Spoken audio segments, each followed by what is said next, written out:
Demonstrative pronouns. Demonstrative pronouns are words that point to specific people, objects, or ideas. Demonstrative pronouns ऐसे शब्द होते हैं जो किन्हीं विशेष व्यक्तियों, वस्तुओं या विचारों को पॉइंट करते हैं या उनकी तरफ इशारा करते हैं। They help show which thing और person we are talking about. वे इस बात को बताने में हमारी मदद करते हैं कि हम कौन से व्यक्ति या कौन सी वस्तु के बारे में बात कर रहे हैं। They are first this THIS, second that, third THESE this and fourth those. First this THIS used for one thing और person near you, close distance. इसका उपयोग किसी एक व्यक्ति या वस्तु के लिए किया जाता है जो हमारे पास है, क्लोज डिस्टेंस में है ना, सिंगुलर के लिए किया जाएगा। एग्जाम्पल्स दिए हुए, दिस इज माई पेन, यह पेन मेरी है। Pen is near me, pen मेरे पास में है। दिस टेस्ट गुड, इसका टेस्ट अच्छा है। The food is in front of me, जो खाना है वो, जो भोजन है वो मेरे सामने ही रखा हुआ है। दिस इज माई फ्रेंड, यह मेरा फ्रेंड है। Friend is standing next to me, friend मेरे आगे ही खड़ा है। अब that used for one thing और person far from you, not close.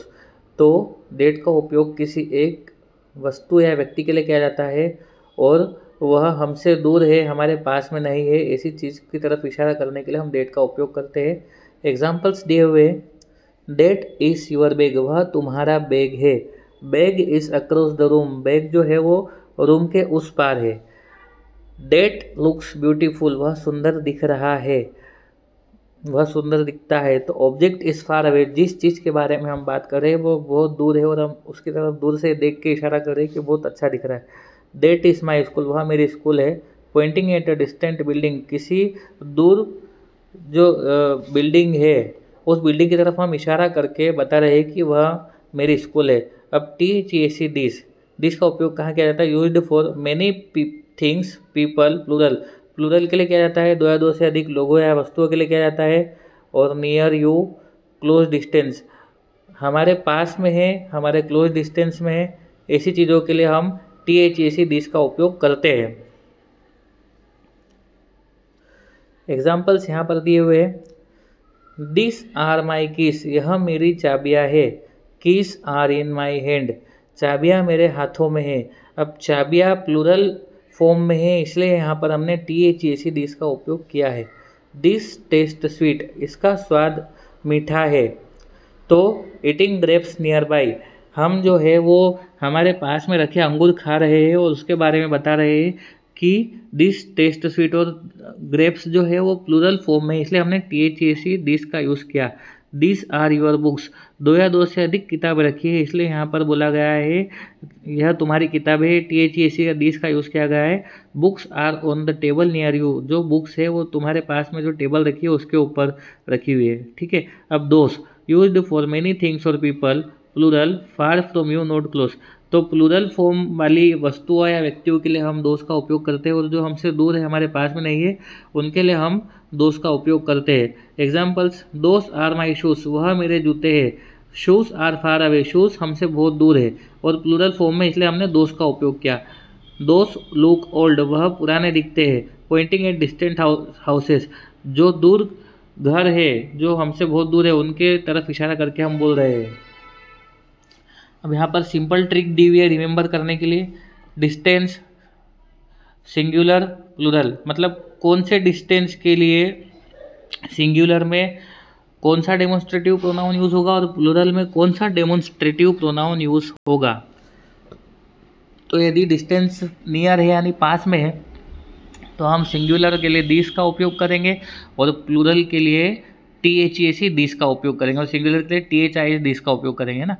अब यदि फार है, डिस्टेंस दूर है, तो डेट का उपयोग सिंगुलर के लिए करेंगे और प्लूरल के लिए दोस का उपयोग करेंगे। Demonstrative pronouns versus demonstrative adjectives, sometimes this same words are used differently, कभी कभी यह सेम वर्ड्स अलग अलग तरह से यूज़ किए जाते हैं। डेमोन्स्ट्रेटिव प्रोनाउन क्या होता है? रिप्लेसेस ऑफ नाउन, किसी नाउन को रिप्लेस कर देता है। स्टैंड्स अलोन, अकेला ही खड़ा रहता है। एग्जाम्पल, दिस इज माइन, यह मेरा है। This replaces the object, this जो है THIS यह एक डेमोन्स्ट्रेटिव प्रोनाउन है जो किसी ऑब्जेक्ट को रिप्लेस कर रहा है। दिस की जगह हम पेन का भी लिख सकते हैं या घड़ी भी लिख सकते हैं या कुछ भी लिख सकते हैं, ठीक है। तो इसीलिए यहाँ पर दिस एक डेमोन्स्ट्रेटिव प्रोनाउन है। अब डेमोन्स्ट्रेटिव एडजेक्टिव के हम देखते हैं कैसे यूज़ किया जाता है। Comes before a noun. देखिए, जो डेमोन्स्ट्रेटिव एडजेक्टिव है वह नाउन के पहले आता है और डेमोन्स्ट्रेटिव प्रोनाउन नाउन को ही रिप्लेस कर देता है। और डेमोन्स्ट्रेटिव एडजेक्टिव जो है वो डिस्क्राइब द नाउन, नाउन को डिस्क्राइब करता है, नाउन के बारे में बताता है।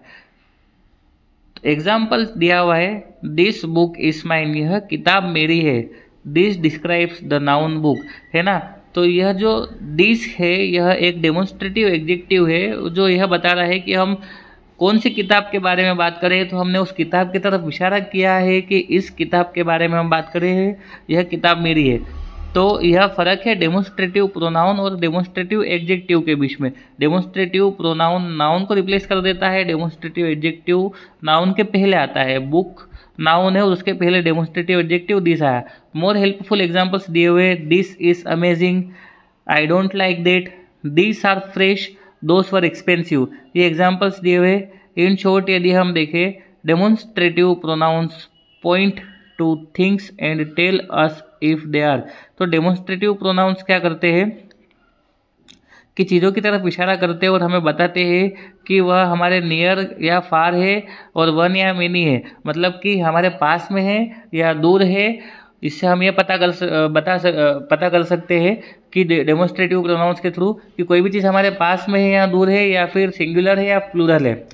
दिस के लिए हम नियर प्लस वन का उपयोग करेंगे, ठीक है। जब कोई चीज़ हमारे पास में है और सिंगुलर फॉर्म में है तो वहाँ पर हम दिस का यूज़ करेंगे। जब कोई चीज़ हमसे दूर है, फार है और सिंगुलर फॉर्म में है तो वहाँ पर हम डेट का यूज़ करेंगे। जब कोई चीज़ हमारे पास में है और प्लूरल फॉर्म में है तो हम THEC दिस का यूज़ करेंगे। और जब कोई चीज़ हमसे दूर है और प्लूरल फॉर्म में है तो हम दोस का यूज़ करेंगे।